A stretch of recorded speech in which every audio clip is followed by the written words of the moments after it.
आपको तस्वीर दिखा रहा हूँ, हमारे साथ मौजूद है भारतीय जनता पार्टी के, मैं बात करूँ निगम पार्षद परवेज भाई जी मौजूद हैं। हम आपको उसकी तस्वीर दिखा रहे हैं। इन्होंने भारतीय जनता पार्टी के लिए ना दिन देखा ना रात देखा, हमेशा काम के लिए अपना तन मन धन सब कुछ लगा रखा है। सबसे पहले लाखों हजारों दर्शक हमारे देखे परवेज भाई जी, एक बार अपना आप परिचय दें। मेरा परिचय है कि मैं भारतीय जनता पार्टी का एक कार्यकर्ता हूँ और अभी निगम पार्षद का दायित्व मेरे पास। ये मेरा परिचय है, भारतीय जनता पार्टी से मेरा परिचय है। जी परवेज भाई जी, आज हम बात करेंगे दिल्ली में आपने देखा कि आम आदमी पार्टी की सरकार पिछले 10 सालों से थी, लेकिन आम आदमी पार्टी ने दिल्ली के अंदर सिर्फ शराब घोटाला लगा रखा था। हम बात करूँ तो इतिहास गवाह है कि इतना गंदा पानी भविष्य में शायद कभी नहीं आया होगा। लाखों हजारों हमारे दर्शक देख रहे हैं, क्या कुछ आप कहना चाहेंगे कि आप इतना गंदा पानी कभी और आया था?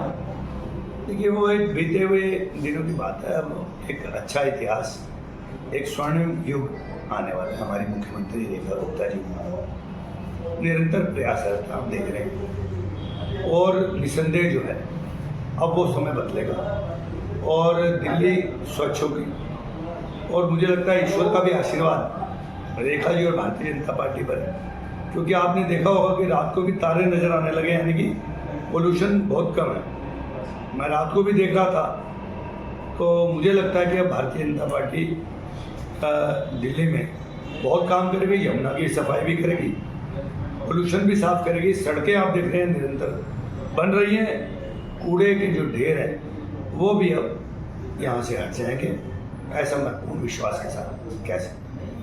परवेज जी, आप खुल के बोलते बेबाक बोलते, इसलिए मैं आपको कुछ खास सवाल कर रहा हूँ, कुछ चर्चाएं करूँगा आपसे। मैं बात करूँ रोहिणी विधानसभा क्षेत्र की, यहाँ से मैं बात करूँ बिंदा गुप्ता जी यहाँ से विधायक बने, जिस तरीके से उन्हें पार्टी ने बहुत बड़ा पद दिया, उनको स्पीकर बनाया, तो किस तरीके से मैं बात करूँ देश के प्रधानमंत्री नरेंद्र मोदी जी की नीतियों को दिल्ली के अंदर में आप लोगों ने फैलाया और जन जन तक पहुँचाया। दिल्ली में भारतीय जनता पार्टी पूर्ण बहुमत की सरकार बनी, एक बहुत बड़ा ये काम था। कैसे आप लोगों ने इसको? नहीं, ये तो सभी लोगों के प्रयास से हुआ है, और मोदी जी का जो नेतृत्व है उससे निस्संदेह जो है वो दिल्ली की जनता नहीं, पूरे देश की जनता प्रभावित है। किस तरह से महिलाओं के प्रति उनको सम्मान की दृष्टि से मोदी जी देखते हैं, और एक नई लहर जो है महिलाओं के सम्मान के प्रति जागृत हुई है, जहाँ उन्होंने खुले में शौच जैसा कलंक पूरे भारत से वो हटाया है। इसी तरह 3 तलाक जैसे एक कुरीति को भी उन्होंने दूर किया। हिंदू ही नहीं बल्कि मुस्लिम और सभी जाति बिरादरी की महिलाओं ने मोदी जी के नेतृत्व को सराहा है, और महिलाओं के शिक्षा के प्रति, उन्हें उद्यमी बनाने के प्रति जो मोदी जी का प्रयास है वो पूरे विश्व में जो है वो जाना जा रहा है, और विश्व में भी मोदी जी ने भारत का परचम लहरा है। मोदी जी को भी नमन है, और हमारे कार्यकर्ताओं को भी हम नमन करते हैं। मैं आज बात करूंगा जब से रेखा गुप्ता जी दिल्ली की नई सीएम बनी है। मैं अगर बात करूं तो जैसे वो सीएम बनी वैसे वो यमुना की सफाई के बारे में बात करूं तो सबसे पहले उन्होंने पहला कदम उठाया। वहाँ सबसे पहले 24 घंटे के अंदर वहाँ पे वो पहुंची, वहाँ पे उन्होंने आरती किया। तो दिल्ली में अगर विकास की बात करूँ तो क्या ऐसा लग रहा, पहले जो सरकारें थी आम आदमी पार्टी की, मैं विकास की बात करूँ तो बुलेट ट्रेन के तरीके से विकास नहीं हो रहा था। अगर मैं बात करूँ तो विकास ऐसे हो रहा था जैसे मालगाड़ी ट्रेन के तरीके से हो रहा था, लोकल ट्रेन के तरीके से हो रहा था। लेकिन दिल्ली के अंदर क्या विकास गंगा बहा दी जाएगी?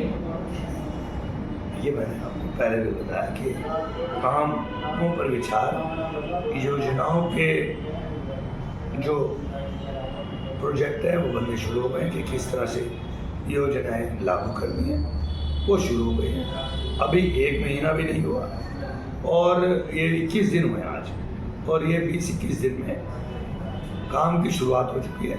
अगले 2-3 महीनों में क्रियान्वित होना दिख पड़ेंगे, और बहुत ही जल्दी आपको है दिल्ली में परिवर्तन नजर आएगा। रोहिणी जहाँ विजेंद्र गुप्ता जी हैं, आपने पहले बताया था, वहाँ आसपास देख रहे हैं आप, सारी सड़कें बननी शुरू हो गई हैं, कार्य शुरू हो चुके हैं, और भी काम द्रुत गति से शुरू होंगे। सड़कें, पार्क, पानी का स्वच्छ होना, यमुना की सफाई, ये सब काम जो है बहुत ही शीघ्र जो है वो शुरू हो जाएंगे, और निसंदेह दिल्ली एक स्वच्छ सुंदर राजधानी विश्व की बने। परवेज भाई जी, मेरा आपसे पहला और आखिरी सवाल, मेरी कुछ मजबूरी है, मुझे कुछ सवाल आपने कहा था कम समय लेने, लेकिन मजबूरी है मेरी, कुछ आप सवाल मैं ले रहा हूँ क्योंकि आप खुल के बोलते बेबाक बोलते हैं। पहला और आखिरी सवाल, दिल्ली की जनता ने क्या सीएम अरविंद केजरीवाल जी को जो दिल्ली से बाहर का रास्ता दिखाया, क्या वो गंदा पानी, शराब घोटाला, महिलाओं को जो है अपमान किया, जो दारू एक पे एक फ्री देकर के, क्या ये वजह रही? बस पहला और आखिरी सवाल। देखिए, केजरीवाल जी ने जो शुरू से झूठ बोले, पहले 5 साल के बाद जनता ने उन्हें एक बार क्षमा किया और सोचा कि शायद ये कुछ करेंगे, लेकिन उनका झूठ जो था वो बदस्तूर जारी रहा।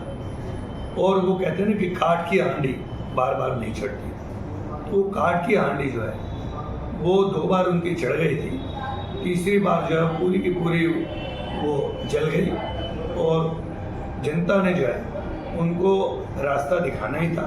जनता को उनकी असलियत मालूम पड़ गई और भारतीय जनता पार्टी के प्रति और मोदी जी के कार्य के प्रति जनता का विश्वास जो है वो सामने आया। और आप देख रहे हैं कि इन 21 दिनों में केजरीवाल जी पंजाब की तरफ अपना रुख कर चुके हैं और मुझे लगता है वहाँ भी जो है पंजाब का बंटाधार को आम आदमी पार्टी करके वापस नोएडा जाएंगे या विभाषणा करने जाएंगे, इसके बारे में अनभिज्ञ। धन्यवाद।